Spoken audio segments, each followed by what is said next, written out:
بسم الله الرحمن الرحيم. الحمد لله رب العالمين، والصلاة والسلام على سيد الأنبياء والمرسلين محمد وعلى آله وأصحابه أجمعين. أما بعد، أعوذ بالله من الشيطان الرجيم. بسم الله الرحمن الرحيم.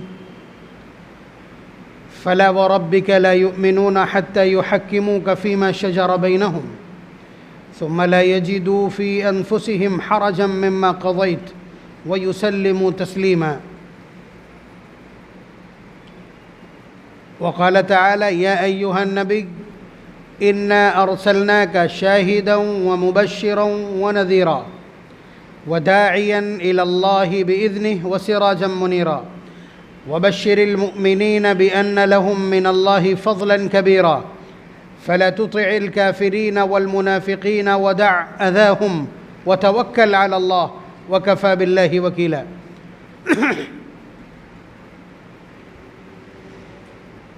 ربیع الاول ہے.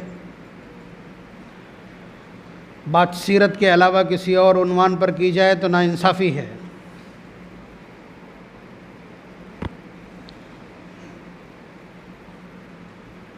اور سیرت کے بھی اس پہلو اور گوشے پر بات کی جانا قرین قیاس ہے کہ نبی سے محبت کرنے کا اسلوب کیا ہے، نبی سے محبت کرنے کا طریقہ کیا ہے.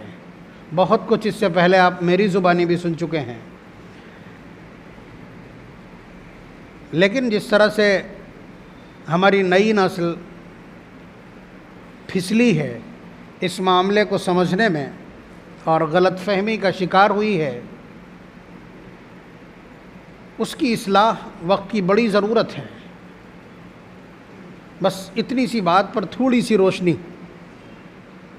دیکھیے، ایک طریقہ محبت کا ہمارے برادران وطن کا ہے کہ ان کے یہاں اپنے دیوی دیوتا ہیں، ان کی مانیتا ہے، ان کے لیے دن متعین ہیں، گھڑیاں متعین ہیں کہ فلاں دن فلاں کا چڑھاوا ہے، فلاں دن فلاں کی پوجا ہے، فلاں دن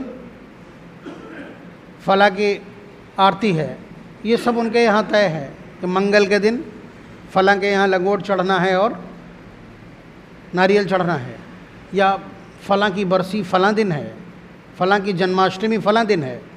گئے جا کر کے ان کا اپنا جو طریقہ ہے کہ انہوں نے وہاں ہاتھ جوڑ کر کے کچھ گزارش کی، بات کہی، اور اس کے بعد جو پھول لے کے گئے وہ وہاں چڑھا دیے، اور جو کپڑا لے کر کے گئے جس طرح کا بھی ہو وہ وہاں چڑھا دیا. ناریل تھا وہ چڑھا دیا، مٹھائی تھی وہ چڑھا دیا، اور جو کچھ وہاں بیٹھے ہوئے مجاور کے لیے تھا ان کے پاس وہ اس کے حوالے کیا اور چلے آئے. اب یہ پورے سال کے لیے فارغ ہے. دوبارہ سے نہ اس معبود کو، اس بھگوان کو یاد کرنے کی ضرورت ہے، اور نہ دوبارہ سے اس کے کسی تذکرے کی ضرورت ہے. کیا یہی نہیں ہوتا ہے؟ آپ لوگ جو کچھ جانتے ہو، میں تو سرسری طور پر جانتا ہوں، یہی ہے. کسی کی سیرت اور کردار کی بات نہیں ہے، اور کسی کی تعلیمات کی کوئی بات اور کوئی تذکرہ نہیں ہے. بس بہت زیادہ تو ان کے نام کے جو بھکتی گیت ہیں وہ لگا دیے، اس پر تھوڑا تھرک لیے، تالیاں بجا لیں، یا جو کچھ بھی ان کا اپنا طرز ہے وہ کر لیا. یہ ہندوستانی محبت ہے. ہندوستان کے لوگوں کی یا سناتن دھرم کے ماننے والوں کی اپنے دیوی دیوتاؤں سے یہ محبت ہے. وہاں کوئی محنت اور مشقت نہیں. زندگی اپنے من سے گزاریے، لائف کو انجوائے کیجئے، لیکن وقتاً فوقتاً اتنا کام کرتے رہیے، آپ سے کوئی پوچھنے نہیں آئے گا، آپ کو کوئی کچھ کہنے نہیں آئے گا. محبت کا ایک طریقہ یہ یہاں رائج ہے، عقیدت کا ایک طریقہ یہاں یہ رائج ہے، بھکتی کا ایک طریقہ یہ ہے. یہ انہوں نے خود اپنے آپ گڑھا ہے یا ان کے دھرم گرنتھوں نے، ان کے اپنشد نے اور ان کی مذہبی کتابوں نے انہیں دیا ہے؟ وہ ہمارے لیے محل نظر اور محل تحقیق نہیں ہے. لیکن کیا یہی والا طریقہ نبی اکرم صلی اللہ علیہ وسلم پر بھی امپلائی کیا جائے گا؟ یہی طریقہ وہاں تھوپ دیا جائے گا؟ یہ تو جب ممکن تھا جب تمہیں نبی نے بے سہارا اور بے آبرو چھوڑ دیا ہوتا اور تمہیں کچھ سکھایا نہ ہوتا، تمہیں بتلایا نہ ہوتا، زندگی جینے کا سلیقہ نہ بتلایا ہوتا، تب تو یہ ٹھیک تھا جس کو چاہو فالو کر لو، اپنے آپ جی چاہے اپنے گھر میں گڑھ لو شریعت اور طریقے، کلپنائیں پیدا کر لو۔ لیکن وہ نبی جس کا چیلنج ہی یہی ہے کہ چپل پہننے میں پہلے کون سی پہنی جائے گی، یہ بھی نبی نے بتلا دیا۔ ان اللہ یمین یحب التیامن، ایک اصول بتلا دیا کہ شرافت کے جتنے کام ہیں وہ دائیں سے شروع کیے جائیں گے، دیٹس فائنل۔ اسی طرح سے آپ استنجا کرنے گئے ہیں، ڈھیلے کئے استعمال کرنا ہے، یہ تک بتلا دیا۔ کون پہنچتا ہے، کس کا قانون، کس کا ادب، کس کا طریقہ، کس کی تہذیب، کس کا سلیقہ، کس کی تعلیمات، کس کی ہدایات، کس کے ڈائریکشنز اتنے زیادہ کمپلش ہیں اس کائنات میں۔ پہلے دن سے لے کے آج تک کوئی پیدا ہوا ہو تو کھلی چھوٹ ہے اس کو کہ وہ نام پیش کر دے۔ تو اتنا طاقتور تعلیمی نظام، اتنا طاقتور، اتنا خوبصورت تربیت کا نظام، آپ کی زندگی کے ایک ایک شعبے اور شعبے کی نچلی سطح تک جناب محمد الرسول اللہ صلی اللہ علیہ وسلم کی کارکردگی اور لیڈرشپ، رہنمائی اور قیادت اور تربیت کا نظام موجود ہو، اس کے بعد امت ایسے لوگوں کی محبت کا طریقہ اپنا لے، کیسے چلے گا؟ دیکھیے، ہر وہ کام کیا جاتا ہے جس سے نفع ہو، بات سمجھ رہے ہیں آپ؟ ہر وہ کام کیا جاتا ہے جس سے نفع ہو، اس محبت سے کوئی نفع ہونے والا نہیں ہے۔ نبی کی حیثیت کیا ہے، یہ ایک بڑا مسئلہ ہے، اس کو سمجھنا ہے۔ نبی کوئی سیلیبریٹی پرسنالٹی ہے، کوئی آئیکن پرسنالٹی ہے، جس طرح حضرت عیسیٰ علیہ السلام کرسچینٹی کے لیے آئیکن پرسنالٹی، بلکہ یہ لفظ وہیں اپلائی ہوتا ٹھیک سے، مجسمہ۔ اگر ایسے ہی ہوتا تو اب تک کتنے بت ہیں جو بنا لیے گئے ہوتے نبی کی طرح۔ نبی کی سیرت اتنی واضح ہے کہ ایک کوئی آرٹسٹ، اچھا سا آرٹسٹ، میں اس کے سامنے شمائل ترمذی رکھ دوں، نبی اکرم صلی اللہ علیہ وسلم کا حلیہ بیان کرنے والی سب سے مضبوط کتاب شمائل ترمذی ہے۔ آپ کے بال کتنے سفید تھے، بال کیسے تھے، ناک کیسی تھی، کان کیسے تھے، سینہ کیسا تھا، بال کتنے تھے، کہاں تھے، کیا تھے، یہ سب کچھ وہاں ایک ایک لفظ صحابہ نے بیان کر دیا۔ کبھی اتنا دیوانگی اور جنون چڑھے گا عشق کا تو اس وقت آپ کی خدمت میں وہ ساری تفصیلات بھی آ جائیں گی، دعا کیجئے وہ جنون چڑھ جائے کسی دن۔ بہرحال اس کے سامنے اگر ہم یہ ساری تعلیمات رکھ دیں تو بالکل ہو بہو اسکیچ تیار کر دے گا۔ وہ الگ بات ہے کہ وہ حسن خدادات کہاں سے پیدا کر پائے گا جو اللہ تبارک و تعالیٰ نے خود اپنے ہاتھوں سے اس وجود میں پیدا کیا، اپنے ہاتھوں سے اس وجود میں پیدا کیا۔ بات سمجھ رہے ہیں؟ لیکن اتنی واضح صورتحال ہے تو بت کب کے بن گئے ہوتے ہیں۔ لیکن مسئلہ یہ ہے کہ نبی کی حیثیت کو قرآن نے کیا بیان کیا ہے، نبی نے خود اپنے آپ کو کیا بنا کے پیش کیا ہے۔ اگر نبی اکرم صلی اللہ علیہ وسلم کی حیثیت ایک ڈول کی، ایک مجسمے کی، ایک پیکر کی، ایک معبود کی اور ایک تصویر کی اور ایک بت کی ہوتی تو جس وقت صحابہ نے آ کر کے اجازت مانگی تھی کہ انت احق ان یسجد لک، آپ زیادہ مستحق ہیں اس بات کے کہ آپ کو سجدہ کیا جائے، اجازت دیجئے ہم آپ کو سجدہ کریں، تو حضور نے الٹا سوال کیا تھا، لو مررت بقبری انت تسجد لی، کہ اگر تم میرے مرنے کے بعد میری قبر کے پاس سے گزرو گے تو کیا سجدہ کرو گے؟ تو صحابہ نے کہا نہیں، فرمایا تو ابھی بھی نہیں۔ تو نبی اکرم صلی اللہ علیہ وسلم نے ایک بت ہونے کی حیثیت سے انکار کیا، وہیں اپنی حیثیت ختم کر دی کہ میں بت نہیں ہوں، بلکہ حضور کی ایک دعا نوٹ کر لیجئے اس کو، اللہم لا تجعل قبری وثنا یعبد، وثن کہتے ہیں بت کو، اے اللہ میری قبر کو بت نہ بنائیے گا کہ جس کی پرستش ہونے لگے۔ اس سے زیادہ واضح بات کیا ہو سکتی؟ کوئی کتنی کوشش کر لے اس قبر پہ پرستش نہیں کر پائے گا، اس لیے کہ نبی کی دعا کی قبولیت کے نشانات موجود۔ اللہم لا تجعل قبری وثنا یعبد، اے اللہ میری قبر کو آپ بت نہ بنا دیجیے گا کہ پرستش ہونے لگے۔ یہ انتقال کے وقت کے سارے اسٹیپ ہیں۔ حضور نے جب اندازہ کر لیا کہ وفات کا وقت قریب ہے، اندازہ تو آپ کو معلوم ہے حجۃ الوداع میں 93 دن پہلے ہی حضور نے جب خطبہ دیا تو صحابہ کہتے ہیں الفاظ ایسے ہیں کأنہ مودع، کہ جیسے کسی کو رخصت کیا جا رہا ہو، رخصتی کی گفتگو ہو۔ تو اگر بت کی حیثیت ہوتی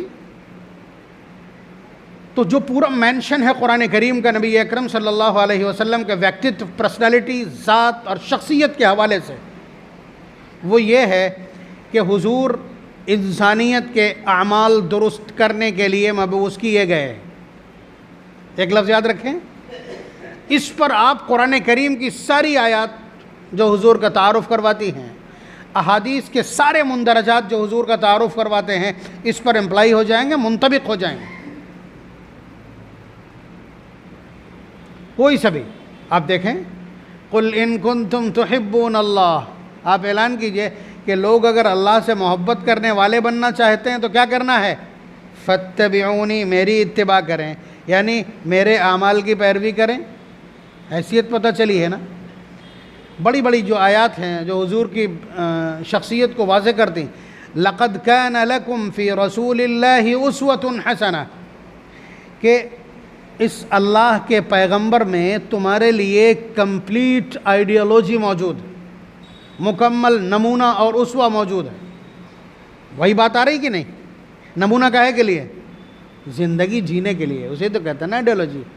بھائی آپ کی زندگی کے لیے، آپ کی زندگی کے لیے نمونہ کون ہے؟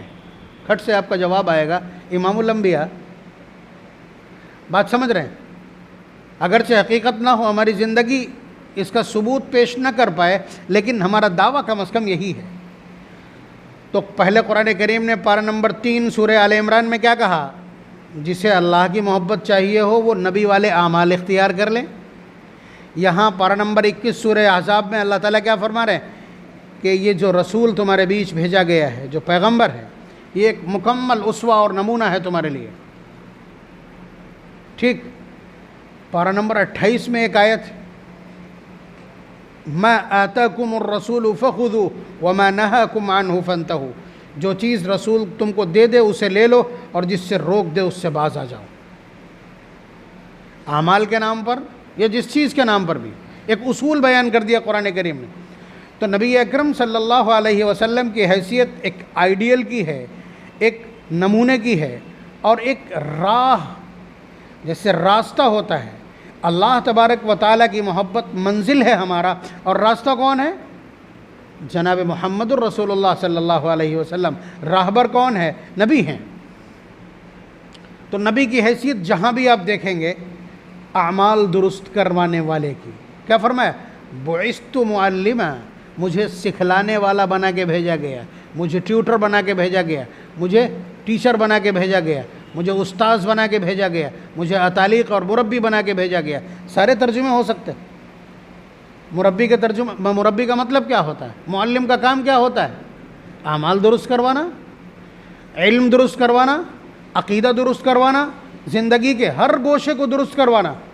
بعثت لأتمم مکارم الاخلاق، مجھے اس لیے بھیجا گیا تاکہ میں اخلاق کی ساری تعلیمات، اخلاق کے سارے چیمبرز کلیئر اور کمپلیٹ کر دوں۔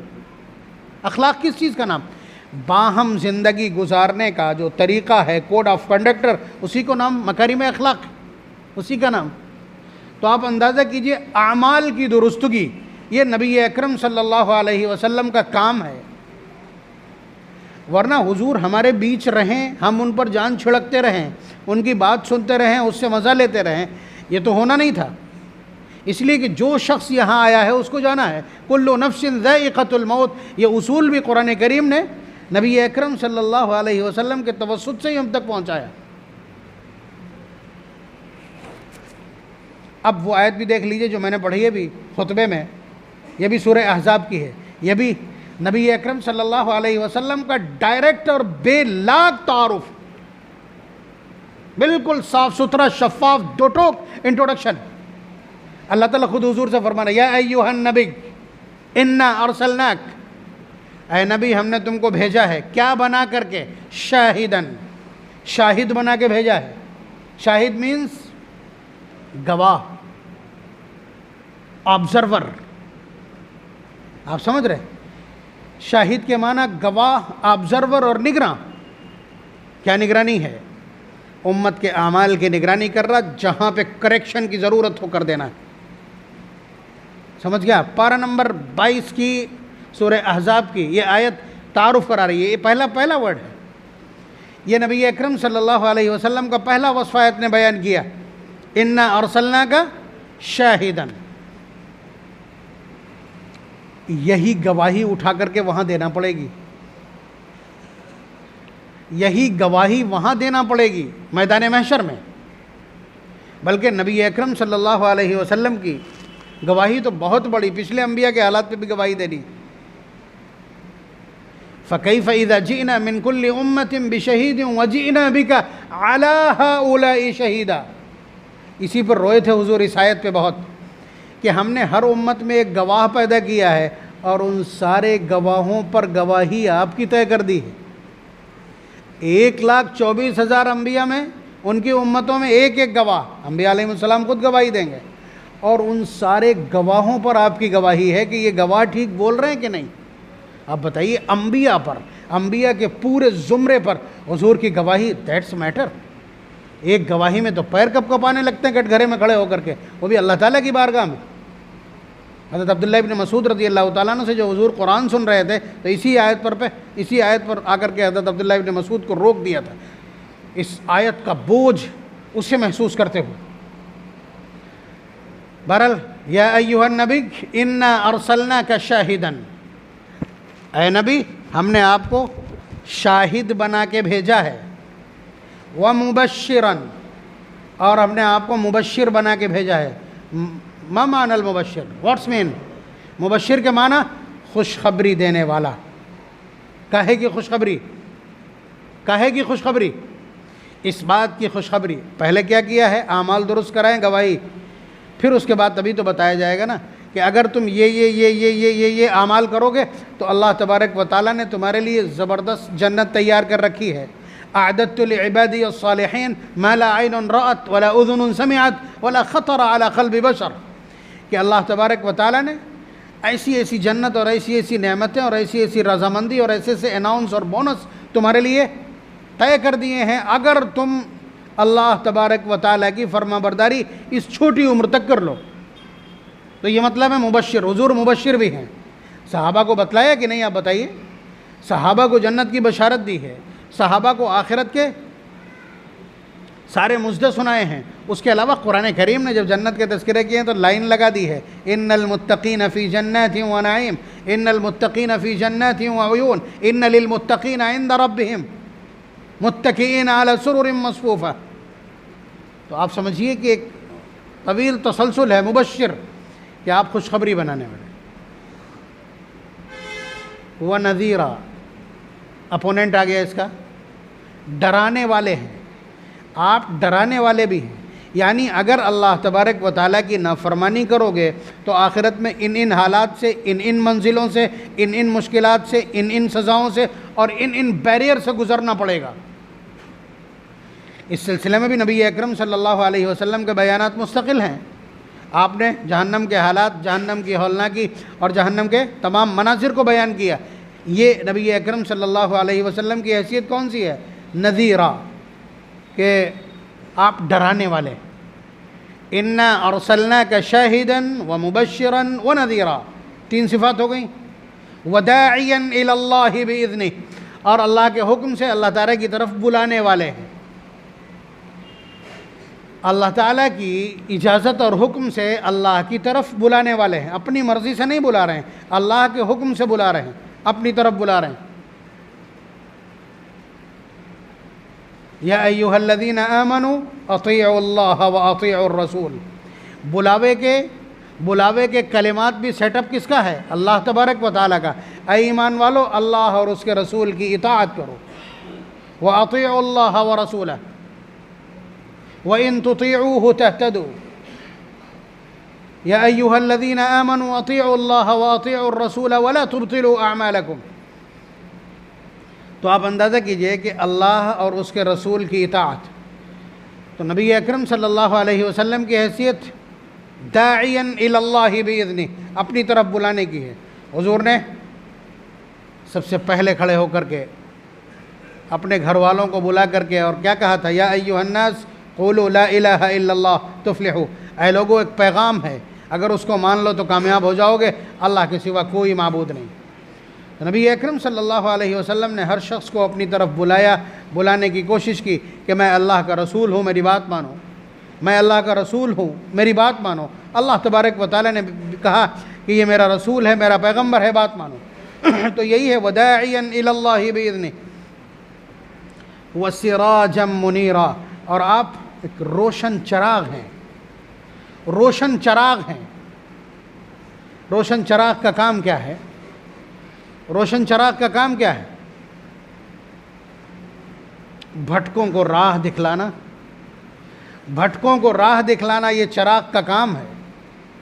لوگوں کو نقصان سے اور حادثات سے بچانا، یہی اسٹریٹ لائٹ کا کام کیا ہے؟ اسٹریٹ لائٹ کا کام یہی تو ہے نا۔ تو نبی اکرم صلی اللہ علیہ وسلم نے پھیلی ہوئی جہالت اور کفر کی تاریکی میں خود بھی منارہ نور کا کام کیا ہے، مشعل راہ کا کام کیا ہے، اور ان کی امت کی بھی یہی ذمہ داری ہے۔ تو یہ نبی اکرم صلی اللہ علیہ وسلم کے اوصاف ہیں، یا جو بھی اوصاف آپ جانتے ہوں، آج تک آپ نے سنے ہوں، یا حضور کے جتنے بھی نام آپ نے سنے ہوں آج تک، ان کو اس پر امپلائی کر سکتے ہیں آپ کہ نبی اکرم صلی اللہ علیہ وسلم کا ہر وصف اعمال کے درست کرنے پر۔ اب آپ بتلا دیجئے کوئی ایسی محبت جس سے آپ کے اعمال کو جلا نہ ملے، جس سے آپ کی زندگی کو رخ نہ ملے، جس سے آپ کی بھٹکتی ہوئی روح کو کوئی راہ نہ مل پائے، وہ محبت نہیں ہو سکتی، وہ نبی سے رابطہ ہو ہی نہیں سکتا۔ جب تک آپ کے اندر یہ اسپرٹ پیدا نہیں ہوتی کہ نبی کے الفاظ میری زندگی کے لیے حرف آخر ہیں، نبی کا ایک لفظ میری زندگی کا آخری کلمہ، ان کی طرف سے جو کچھ آئے گا بس وہی، تب تک آپ محبت کرنے والے نہیں کہلائیں گے۔ ایک واقعہ صرف قرآن کریم سے آپ کی خدمت میں، بہت سینسٹیو ہے، ذکر کر چکا ہوں تراویح کے دوران، پارہ نمبر 5 کا، فَلَا وَرَبِّكَ لَا يُؤْمِنُونَ حَتَّى يُحَكِّمُوكَ فِي مَا شَجَرَ بَيْنَهُمْ۔ آپ یہ سمجھتے ہوں، دیکھیے محبت کا تذکرہ میں پیچھے کر چکا ہوں، لیکن یہ امتثال امر کا معاملہ ہے۔ میں اس محبت کی بات کر رہا ہوں جس میں فالوونگ شامل ہو، اتباع شامل ہو۔ تو اس سلسلے کی محبت کو یہ آیت بہت صفائی کے ساتھ، بہت دو ٹوک انداز میں کلیئر کرتی ہے۔ اللہ تعالیٰ فرما رہے تیرے رب کی قسم، کس سے؟ حضور سے کہنا فلا وربک، تیرے رب کی قسم، یعنی اپنی قسم کھا رہے ہیں، نسبت کدھر ہے؟ حضور کی طرف۔ فلا وربک، تیرے رب کی قسم، لا یؤمنون حتی یحکموک فیما شجر بینہم، یہ اس وقت تک ایمان والے نہیں کہلائیں گے جب تک اپنے تمام معاملات میں، اپنے تمام اختلافات میں، اپنے تمام ڈسپیوٹڈ میٹرز میں تجھے اپنا حاکم نہ بنا لیں، تجھے اپنا فیصل نہ بنا لیں۔ آپ یہ مت سوچئے گا کہ حضور کی زندگی تک یہ حکم رہا ہو، اس کے بعد حضور کی شریعت کو جب تک فیصل نہ بنانے اس وقت تک یہ مومن نہیں ہیں۔ ہمارا تو حال یہ ہے کہ پنچایت میں ایک فیصلہ اگر مسئلے کے مطابق کر دیا جائے، اٹھ کے بھاگ کھڑے ہوں۔ جتنے پنچایت کرنے والے ہیں 100 میں 100% جہالت کی پنچایت کرتے ہیں، کوئی ایک کبھی شریعت کے مطابق کر کے دکھا دے۔ یہ صورتحال ہے۔ یہ اتری کیسے ہے، اس کا شان نزول ذکر کروں گا تو اندازہ لگ جائے گا۔ ایک شخص ہے بشر، منافق ہے، یعنی دکھاتا یہ ہے کہ میں حضور سے محبت کرتا ہوں اور اندر مخالفت کرتا، وہی منافق کہلاتا ہے۔ بشر منافق، اس کا ڈسپیوٹ ہو گیا ایک یہودی کے ساتھ زمین کے معاملے میں۔ تو یہودی کہنے لگا کہ چلو مقدمہ محمد صلی اللہ علیہ وسلم کے پاس لے چلتے ہیں۔ منافق کہتا ہے، یہودیوں کا ایک سردار ہے کعب ابن اشرف، بہت بڑا سردار ہے اور بہت کیا نام ہے مانیتا ہے اس کی۔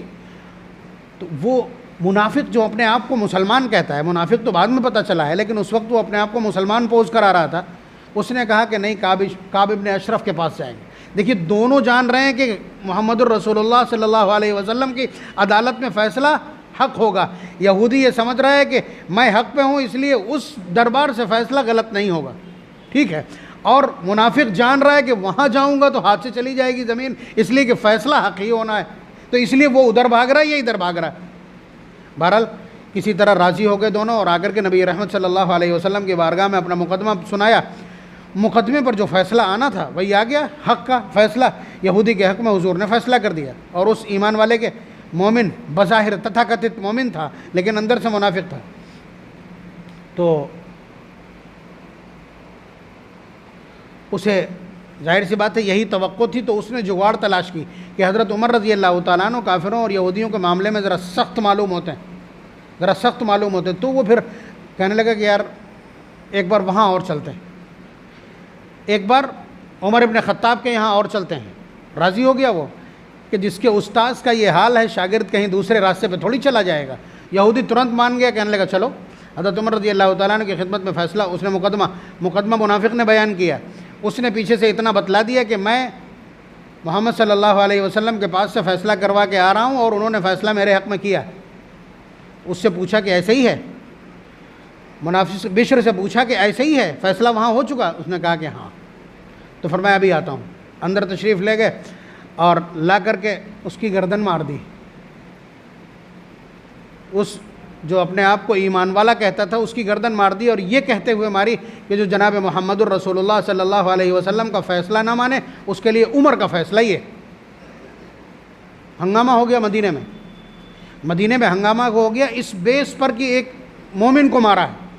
اس کے گھر والے آ کر کے سیدھے جناب محمد الرسول اللہ صلی اللہ علیہ وسلم کی بارگاہ میں قصاص کا کیس دائر کر دیا کہ عمر نے بے قصور میرے فلاں کو مارا ہے، اس لیے قصاصاً عمر کو قتل کیا جائے۔ نبی اکرم صلی اللہ علیہ وسلم نے مقدمہ سنا اور فوراً فرمایا ما كنت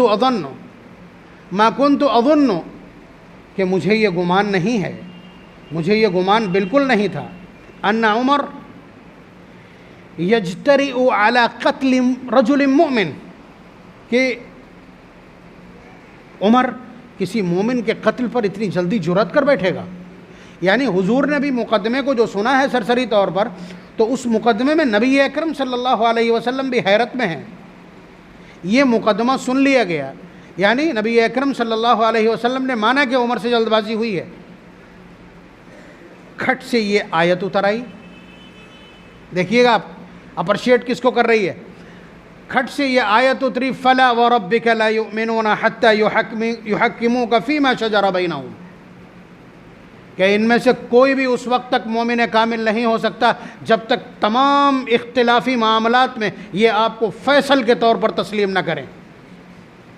جو آپ کا فیصلہ نہیں مانے گا وہ مومن نہیں ہے۔ یہ ارتداد کا کیس ہے، عمر نے بالکل درست کیا۔ آپ سمجھ رہے ہیں نبی اکرم صلی اللہ علیہ وسلم کے کسی فرمان کی ویلیو اتنی ہے۔ کیا کیا ہے ہم نے؟ کوئی ایک چیز بتلا دیجئے 24 گھنٹے میں جو آپ سنت کے مطابق کرتے ہو، کوئی ایک ایسی بات بتلا دیجئے جو سنت کہہ کے بچے کو سکھلائی ہو۔ ہزاروں لاکھوں روپیہ تعلیم پہ آپ صرف کر رہے ہیں، ایک تعلیم بتلا دیجئے جو سکھلائی ہو اور جس کا عادی ہو گیا ہو بچہ۔ دعووں سے تماشوں سے کچھ ہونے والا نہیں، جب تک زندگی میں جناب محمد الرسول اللہ صلی اللہ علیہ وسلم کی حیثیت آئینہ کی نہ ہو، حقیقت نما کی نہ ہو، جب تک تمام معاملات میں فیصلہ آپ کی خواہش ایک فیصلہ کرتی ہے اور جناب محمد الرسول اللہ صلی اللہ علیہ وسلم کا فیصلہ دوسرا ہے۔ اب دیکھنا ہوگا کہاں جاتے ہیں آپ زندہ رہنے کے لائق ہیں یا نہیں ہیں۔ قرآن کریم کی آیت پارہ نمبر 5 سورہ نساء کی، جس کا جی چاہے آیت کو دیکھ سکتا ہے، فلا وربک لا یؤمنون حتی یحکموک فیما شجر بینہم۔ اللہ تبارک و تعالی محبت کا یہ اسلوب، محبت کا یہ اعتماد اور محبت کا یہ رابطہ اور محبت کا یہ خوبصورت سلیقہ ہم سب کو بھی عنایت کر دے اور تماشوں سے ہماری اور ملت کی حفاظت فرمائے، تاکہ نبی کے طریقے سے ہمارے کرداروں میں انقلاب برپا ہو اور زمین کے اوپر امن و امان ہو۔ وآخر دعوانا الحمدللہ رب العالمین۔